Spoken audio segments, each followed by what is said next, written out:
Hello student, आज हम start करते हैं एक्सरसाइज 3 एंड 4।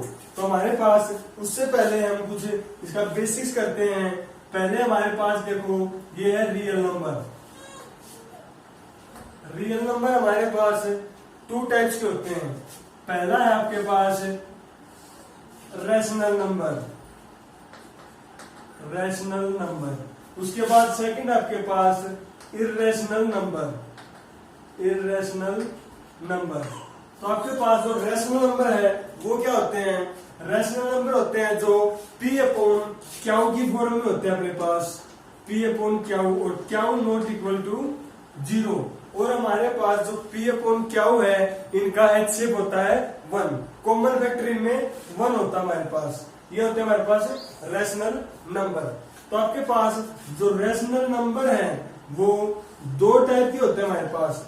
पहला आपके पास है टर्मिनेटिंग, टर्मिनेटिंग, और सेकंड आपके पास है non terminating, non terminating rational number. तो हमारे पास जो नॉन टर्मिनेटिंग रैशनल नंबर है वो 2 पार्टों में डिवाइड हो जाते हैं। पहला आपके पास आता है नॉन टर्मिनेटिंग, नॉन टर्मिनेटिंग और रिपीटिंग। रिपीटिंग को हम बोल सकते हैं रिकरिंग, रिकरिंग। उसके बाद सेकंड आपके पास आता है non terminating, non terminating and non repeating, non repeating. और जो non terminating and non repeating है इसको ही बोलते हैं हम इर्रेशनल नंबर, इर्रेशनल नंबर। तो सबसे पहले हम देखते हैं टर्मिनेटिंग। तो टर्मिनेटिंग हमारे पास क्या होता है? टर्मिनेटिंग रैशनल नंबर वो होते हैं जो हमारे पास P अपॉन क्यू की फॉर्म में है और prime factor of, prime factors of Q is in form of 2 की पावर m मल्टीप्लाई 5 की पावर n। और जो आपके पास mn है वो है क्या हमारे पास? Non negative, non negative integer, negative integer. तो हमारे पास जब हमारे पास क्या है वो इस फॉर्म में होगा तो क्या होंगे? Terminating rational number. जैसे आपके पास एक एग्जांपल लेते हैं। हमारे पास आ गए 23 अपॉन में 2 की पावर 1 मल्टीप्लाई 5 की पावर 2। तो हमारे पास जो प्राइम फैक्टर है इसके क्यू के वो इस फॉर्म में है तो क्या होंगे हमारे पास? Terminating rational number. उसके बाद आपके पास आता है नॉन टर्मिनेटिंग। तो नॉन टर्मिनेटिंग होता है हमारे पास जो P अपॉन में जो क्यू है, तो prime factor of Q, Q के जो प्राइम फैक्टर हैं वो हमारे पास 2 की पावर m और 5 की पावर m की फॉर्म में नहीं होते हैं, नॉट इन फॉर्म ऑफ 2 की पावर m मल्टीप्लाई 5 की पावर m। तो ये हमारे पास होते हैं नॉन टर्मिनेटिंग और नॉन टर्मिनेटिंग नंबर हमारे पास। उसके बाद जैसे हमारे पास क्या है, अगर हम एक वैल्यू ले लेते हैं, हमने ले लिया यहाँ पर 7 अपॉन में 3 मल्टीप्लाई 5 मल्टीप्लाई 2। ये हमारे पास क्या जो है उसके जो फैक्टर हैं ये हमारे पास 2 की पावर m और 5 की पावर m की फॉर्म में नहीं है क्योंकि इनके साथ 3 वैल्यू भी आ गई। जो हमारे पास क्या है वो केवल 2 और 5 की टर्म में ही होना चाहिए। अगर ये इनके साथ कोई और वैल्यू या प्राइम नंबर भी आ जाता है तो हो जाता है नॉन टर्मिनेटिंग और रिपीटिंग या रिकरिंग। तो ये होता है हमारे पास टर्मिनेटिंग एंड नॉन टर्मिनेटिंग और रिपीटिंग नंबर। उसके बाद हमारे पास आता है non terminating and non repeating, उसको बोलते हैं इर्रेशनल नंबर। तो इर्रेशनल नंबर जो हमारे पास x जो वैल्यू कोई नंबर हमारे पास वो not equal to P upon q, जो P अपॉन क्यू की फॉर्म में नहीं होते, वो होते हैं इरेशनल नंबर। एग्जाम्पल हम लेते हैं जैसे √2, √3, √5 या पाई। ये हम ये भी कह सकते हैं जैसे 0.1200120000। तो ये आपके पास क्या है, रिपीट नहीं हो रहे, क्योंकि हमारे पास पहले आया 120, फिर उसके बाद 1200, ऐसे ये वैल्यू बढ़ रही है। तो हमारे पास क्या हो गया है, नॉन टर्मिनेटिंग और नॉन रिपीटिंग, या कह सकते हैं इरेशनल नंबर। और जो हमारा टर्मिनेटिंग था तो वो क्या होते हैं, कंप्लीट डिवाइड हो जाते हैं। जैसे आपके पास 23 है, उसको जब हम 5 से डिवाइड करेंगे तो वो कंप्लीट डिवाइड हो जाएगा, तो वो होता है हमारे पास टर्मिनेटिंग। तो हमारे पास ये 4.6 कंप्लीट डिवाइड हो गया, और एक पॉइंट के बाद क्या हो गया, टर्मिनेट हो गया, तो होते हैं हमारे पास टर्मिनेटिंग। और जो नॉन टर्मिनेटिंग और रिपीटिंग है उसमें क्या होगा, जैसे हमारे पास कोई वैल्यू 10 है, उसको हमने 3 से डिवाइड किया, तो हमारे पास 3 पे 9, ये बच गया 1, फिर पॉइंट, फिर हमने 0 ले लिया ऐसे, फिर हमारे पास फिर आया 3 पे 9 1, तो फिर हमने 0 यहाँ से ली, फिर हमारे पास 3 पे गए, फिर 9 1। तो आप देख रहे हैं यहाँ पर बार बार 3 रिपीट हो रहा है, तो ये आपके पास है नॉन टर्मिनेटिंग और रिपीटिंग। तो ये था हमारे पास इसके रियल नंबर के कुछ इसके रैशनल और इरेशनल नंबर। हमारे पास एक थ्योरम है, if p is prime number then p divides a square, then p divides a। तो आपके पास जो p है वो एक प्राइम नंबर है। अगर आपके पास कोई p प्राइम नंबर है, अगर वो कोई इंटीजर आपके पास a, उसको अगर डिवाइड a स्क्वायर को अगर डिवाइड कर रहा है, तो हमारे पास जो p है वो a को भी डिवाइड करेगा। तो हमारे पास जो एक्सरसाइज 1.3 है उसमें हम क्वेश्चन करते हैं, तो आपके पास क्वेश्चन आएंगे कि प्रूव दैट √2 इज इरेशनल। तो हमारे पास क्वेश्चन है first, prove that √2 is irrational. तो हमने क्या करना है, इसमें इरेशनल प्रूव करना है 2 को। तो आपके पास रूट के अंदर अगर कोई भी प्राइम नंबर स्क्वायर क्वांटिटी को छोड़ के जो आ जाए, तो हमारे पास वो इरेशनल नंबर होता है। और उसको हमने कैसे प्रूव करना है, तो हम देखते हैं इसमें सबसे पहले आपने करना है इसमें लेट √2 इज रैशनल नंबर। हमने पहले अज्यूम कर लिया है कि √2 क्या है, रैशनल नंबर। अगर √2 रैशनल नंबर है तो वो p अपॉन क्याऊ की फॉर्म में होता है, और जो p अपॉन क्याऊ है, p और क्याऊ के जो एचसीएफ हमारे पास वो क्या होगा 1। बट हम देखते हैं अब इसमें हमने किया cross multiplication, √2 q is equal to p, square both side, squaring both side, ये आपके पास हो गया है 2 q square is equal to p square. तो हम देखते हैं जो 2 है वो इसका फैक्टर है, और हमारे पास ये दोनों वैल्यू क्या है, इक्वल। अगर ये 2 इसका फैक्टर है तो इसका भी फैक्टर होगा, क्योंकि दोनों क्वांटिटी क्या है, इक्वल हमारे पास, क्योंकि इक्वल का साइन है बीच में। तो हम लिख सकते हैं यहाँ पर if 2 divides p square then 2 divides p।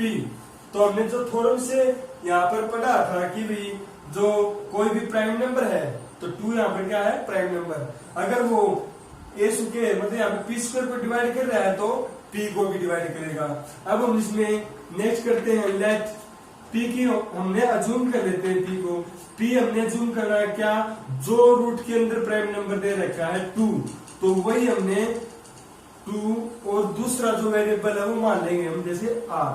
तो हमारे पास जो p है जिसके साथ 2 होता है या 5 हो या 3 हो, उसको छोड़ के जो दूसरा है वो आपने इसमें अज्यूम करना है। तो P is equal to 2R, ये हम इसमें पुट करते हैं। ये हमारे पास इक्वेशन 1, इसमें आप पुट करोगे तो put P is equal to 2R in equation 1। तो हमने यहाँ पे पुट किया 2 क्या स्क्वायर इज इक्वल टू, जब P की जगह पे 2R करोगे और इसका स्क्वायर हो जाएगा तो आपके पास 4R स्क्वायर। ये 2 से इसको कैंसिल करेंगे तो क्या square is equal to 2R square. ये आपकी होगी इक्वेशन नंबर 2। तो आप देखते हैं जैसे फर्स्ट इक्वेशन में क्या था, हमने जो 2 था ये P स्क्वायर को डिवाइड करता था तो P को भी डिवाइड करेगा। सिमिलरली हमारे पास ये क्वांटिटी और ये क्वांटिटी क्या है, इक्वल। तो ये जो 2 हमारे पास अगर क्या स्क्वायर को डिवाइड करेगा तो ये क्या को भी डिवाइड करेगा। इफ 2 डिवाइड्स क्या स्क्वायर देन 2 डिवाइड्स क्या। तो हम देखते हैं इसमें जो हमारे पास इक्वेशन फर्स्ट थी उससे आया था 2 डिवाइड्स P और 2 से 2 डिवाइड्स क्या। तो जो 2 वैल्यू है वो P को भी डिवाइड कर रही है और क्या को भी कर रही है। इसका मतलब जो हमने रेशनल नंबर इसको अज्यूम किया था तो P और क्या का क्या है 2 कॉमन फैक्टर। तो हमने बताया था इसमें अगर इन दोनों में अगर कॉमन फैक्टर आ जाता है तो क्या है, रेशनल नंबर नहीं है। तो हम लिख देंगे यहाँ पर P क्या हैज हैव कॉमन फैक्टर 2। फिर हम लिख देंगे और contradiction is wrong, so root 2 is irrational number। तो हम यहाँ पे रूट के अंदर कोई वैल्यू आ जाए, 2 आ जाए, 3 आ जाए, 5 आ जाए, 7 आ जाए, तो हमने यही मेथड अप्लाई करना है।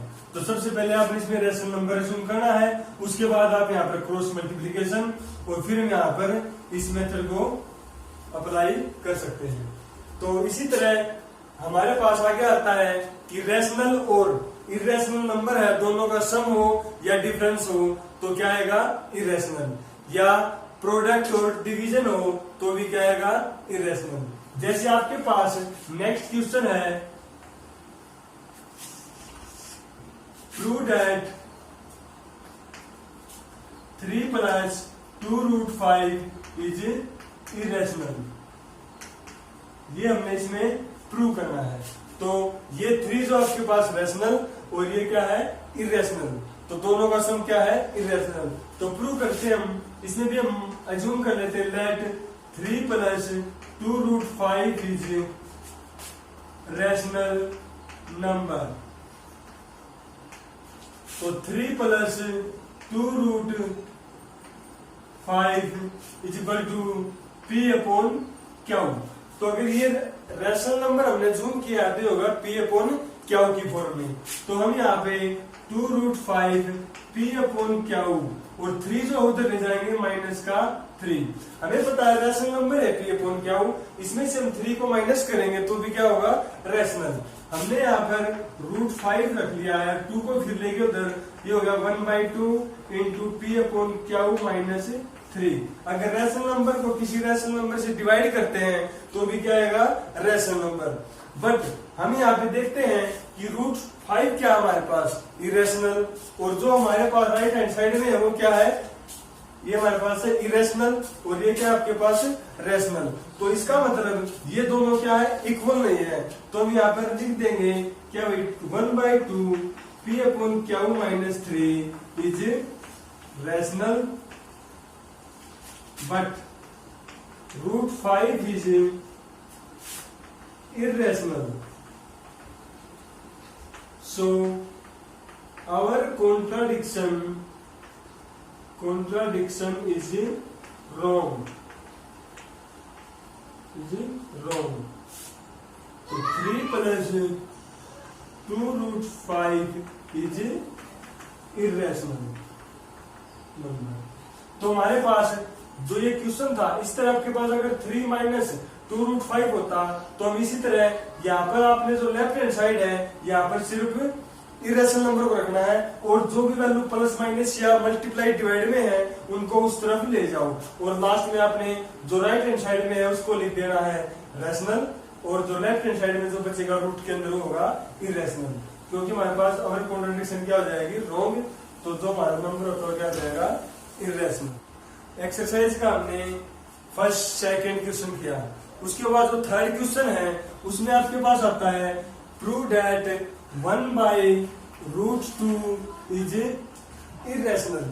तो इसमें जो हमने √2 वाला जो क्वेश्चन किया था उसी तरह इसमें आपके पास जब आप इसको P/Q की फॉर्म में करेंगे तो इसको क्रॉस मल्टीप्लिकेशन करना आपने, Q = √2P, तो इसको भी सिमिलरली उसी मेथड से हम कर सकते हैं। तो उसके बाद हमारे पास एक्सरसाइज आती है लास्ट 1.4, उसमें हमने बताना है without using long division method, हमने डिवाइड वाला मेथड यूज नहीं करना, और उससे हमने बताना है कि जो रेशनल नंबर है वो टर्मिनेटिंग डेसिमल एक्सपेंशन है या नॉन टर्मिनेटिंग रिपीटिंग है। तो पहला जो फर्स्ट क्वेश्चन हमारे पास है इसमें दे रखा है कि 17/8, ये हमने बताना है टर्मिनेटिंग डेसिमल एक्सपेंशन है या नॉन टर्मिनेटिंग रिपीटिंग है। तो सबसे पहले आपने क्या करना है कि जो P/Q की फॉर्म में है, जो Q हमारे पास वो कितना है 8, इसके हम प्राइम फैक्टर करेंगे तो आपके पास हो जाएगा 2 × 2 × 2। तो हम देखते हैं इसमें ये हमारे पास इसके जो प्राइम फैक्टर है वो 2 की पावर m और 5 की पावर n की फॉर्म में है। ये जरूरी नहीं कि इसमें भी 5 हो, तो बट इनमें से कोई भी एक होना चाहिए। तो हमारे पास 2 है, हमारे पास तो कितना हो गया 2 की पावर 3, जो 8 हमारे पास ये 2 की पावर हो गया 3, तो हमारे पास क्या है टर्मिनेटिंग। और हमारे पास सेकंड एग्जांपल लेते हैं हम, ये हमने ले लिया 23/2 की पावर 2/5 की पावर 3। इसमें आप देखते हैं जो Q है वो Q जो हमारे पास 5 की पावर m और 2 की पावर n की फॉर्म में है हमारे पास, और इसके साथ कोई भी अदर फैक्टर नहीं है, ठीक है। तो उसके बाद हम देखते हैं थर्ड एग्जांपल, ये हम ले लेते हैं 29 में 2 की पावर 2 × 5 की पावर 5 × 7 की पावर 7। हम देखते हैं इसमें जो इसके Q की जो फैक्टर है ये 2 की पावर m और 5 की पावर n की फॉर्म में नहीं है, क्योंकि हमारे पास इनके साथ क्या आ गया 7 आ गया, तो 7 की पावर आ गया आपके पास, तो इनके साथ 7 फैक्टर आ गया है। तो ये हमारे पास जो Q है वो केवल 2 की और 5 की टर्म में होना चाहिए। अगर इनके साथ कोई अदर वैल्यू या कोई अदर प्राइम फैक्टर आ जाए तो क्या हो जाएगा वो नॉन टर्मिनेटिंग और एंड रिपीटिंग, ये हो जाएगा आपके पास। तो ये हमारे पास फर्स्ट जो क्वेश्चन है उसमें बस आपने यही बताना है टर्मिनेटिंग और नॉन टर्मिनेटिंग रिपीटिंग। तो केवल आपने जो Q है उसको देखना है, या तो 2 की फॉर्म में हो या 5 की फॉर्म में हो, या आपके पास 2 की पावर हो 5 की या दोनों हो, या आपके पास अकेला 5 की पावर हो, तो 2 की पावर अकेली हो या 5 की पावर अकेली हो, तो यहाँ पे हमारे पास दोनों हो, तो वे तो होंगे टर्मिनेटिंग। अगर आपके पास इनके अलावा कोई अदर वैल्यू या अदर प्राइम फैक्टर आ जाता है तो क्या हो जाएगा आपके पास नॉन टर्मिनेटिंग एंड रिपीटिंग। उसके बाद हम नेक्स्ट क्वेश्चन जो आपका उसमें ये कह रहा है जो फर्स्ट क्वेश्चन में जो टर्मिनेटिंग डेसिमल एक्सपेंशन थे उनका डेसिमल एक्सपेंशन हमने निकालना है। तो जैसे हमारा फर्स्ट क्वेश्चन था 17/8, तो 17/8 है इसका हमें डेसिमल एक्सपेंशन निकालना है। तो 17 डिवाइड में इसके प्राइम फैक्टर 2 की पावर 3, तो इसका डेसिमल हमने लॉन्ग डिवीजन मेथड का यूज नहीं करना है। तो कैसे निकालेंगे, तो आपने क्या करना है कि जो Q के जो प्राइम फैक्टर हैं इसमें अगर 5 की पावर नहीं है तो 5 की पावर से मल्टीप्लाई डिवाइड कर लेंगे, और जो 5 की पावर है वो भी 2 की पावर के इक्वल होनी चाहिए। तो जैसे हमारे पास 2 की पावर 3 है तो 5 की पावर 3 और 5 की पावर 3 से मल्टीप्लाई और डिवाइड। तो हमारे पास ये हो गया हमारे पास 17 मल्टीप्लाई 125 डिवाइड में। अब आपको पता है कि a की पावर m और b की पावर m, तो अगर पावर सेम हो तो हमारे पास इनकी मल्टीप्लाई हो जाएगी, और हमारे पास 10 की पावर 3। तो अब हम इन दोनों की मल्टीप्लाई करेंगे, ये हो जाएगा आपके पास 5 और आपके पास 2 कैरी लगी 4 और 21। तो ये हमारे पास इसकी आ गई मल्टीप्लाई, और ये होगा आपके पास 1000। तो हमने इसमें 3 के बाद पॉइंट लगा दिया 2.125, ये आ गया आपके पास डेसिमल एक्सपेंशन। उसके बाद हमारे पास एक और क्वेश्चन था, ये हमारे पास था 23 डिवाइड में 2 की पावर 2 मल्टीप्लाई 5 की पावर 3। तो इसमें आपने क्या करना है, 2 की पावर 2 का फैक्टर भी और 5 का भी है, तो हमने क्या करना है, इसमें दोनों की पावर इक्वल करनी है। तो आपको जिसकी बड़ी पावर है उसको छोड़ के जिसकी कम है उसको इक्वल कर लेंगे। तो 23 अपॉन में 2 की पावर 2 मल्टीप्लाई 5 की पावर 3, तो इसको मल्टीप्लाई करेंगे 2 की पावर 1 से, क्योंकि हमारे पास 5 की पावर 3 बड़ी थी, इसलिए हमें इसको भी पावर 3 करना है। तो 2 की पावर 1 और 2 की पावर 1 से मल्टीप्लाई। अगर हमारे पास 2 की पावर 3 होता और 5 की पावर 2 होता तो 5 की पावर 1 और 5 की पावर 1 से मल्टीप्लाई और डिवाइड करते हैं। तो हमारे पास ये हो गया है 46, और ये आपके पास 2 की पावर 3 मल्टीप्लाई 5 की पावर 3, तो आपके पास ये हो गया 46 डिवाइड में तो 10 की पावर 3, तो आपके पास हो गया 46 अपॉन में 1000, और ये हो गया आपके पास 0.046। तो इस तरह हम यहाँ पर डेसिमल एक्सपेंशन निकाल सकते हैं। तो आपके पास आपने देखना है नीचे जो फैक्टर है वो केवल 2 और 5 की टर्म में होने चाहिए। अगर इनके साथ कोई अदर प्राइम फैक्टर आ गया तो हमारे पास हो जाएगा नॉन टर्मिनेटिंग और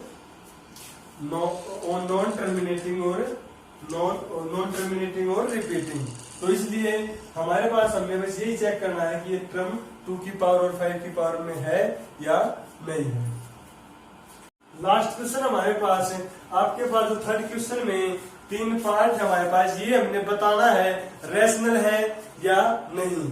तो और हमने बताना है कि जो रेशनल नंबर है तो उसके जो P अपॉन क्यू है, तो क्यू के जो फैक्टर हैं उसके बारे में हमने बताना है। तो जो फर्स्ट क्वेश्चन हमारा ये आपके पास है टर्मिनेटिंग रेशनल नंबर। तो आपके पास लिखेंगे यहाँ पर नंबर इज टर्मिनेटिंग और it is in form of P upon Q. ये P अपॉन क्यू की फॉर्म में है, और हमने क्यू बताना है, इसमें इसको हमने आइडेंटिफाई करना है। तो जो Q is in form of 2 की पावर m मल्टीप्लाई 5 की पावर m। तो हमने बताया था जो टर्मिनेटिंग नंबर होते हैं तो उनका जो फैक्टर जो क्यू है वो 2 की पावर m और 5 की पावर n की फॉर्म में होते हैं, और जो m n है यहाँ पर क्या है, नॉन नेगेटिव इंटीजर। उसके बाद आपके पास है सेकंड पार्ट, ये आपके पास है नंबर, ये है इर्रेशनल नॉन टर्मिनेटिंग